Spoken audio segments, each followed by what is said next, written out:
अधर्म रूपी पापी अन्याय बेईमानी छल कपट वाले लोगों और उनके विजय कराने में सहयोग करने वाले ज्ञानी गुरु महापुरुषों संतों ईश्वर का नाम वाले ऋषि महर्षि पाखंडी सबको मार दूंगा। जैसे महाभारत में अधर्म और अधर्म के पक्ष के लोगों को नाश किया, आथ अधर्म का साथ और अधर्म ना करें। कलयुग में अधर्म लोगों को नीच योनि पेड़ पशु जानवर कीड़े आदि डाल दूंगा और कर्मयोग से दुनिया चलता रहूंगा।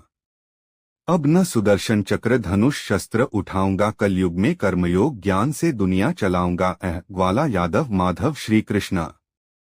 कर्मयोग धर्म कर्म योग और अधर्म कर्म योग अपनाकर जीवन निर्वाह करना ही कर्मयोग है। सभी जीव कर्मयोग करने में स्वतंत्र है।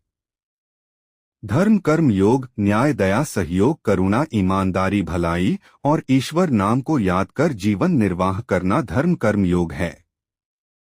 धर्म कर्म योग पर चलकर जीवन यापन करने वाले जीव को उसका कर्मफल उच्च योनि मनुष्य देवता में शरीर धारण कर सभी सुख उस जीव को बार बार मिलता है।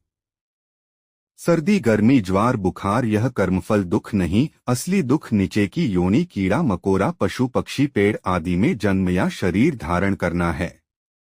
अधर्म कर्म योग अन्याय बेईमानी छल कपट हिंसा बलपूर्वक जबरदस्ती काम गलत काम और ईश्वर के नाम को नयाद कर अपनाकर जीवन निर्वाह करना अधर्म कर्म योग है। अधर्म कर्म योग पर चलकर जीवन यापन करने वाले जीव मनुष्य को उसका कर्मफल नीच योनि पेड़ पशु जानवर कीड़े में बारंबार शरीर धारण कर दुख ही दुख मिलता है।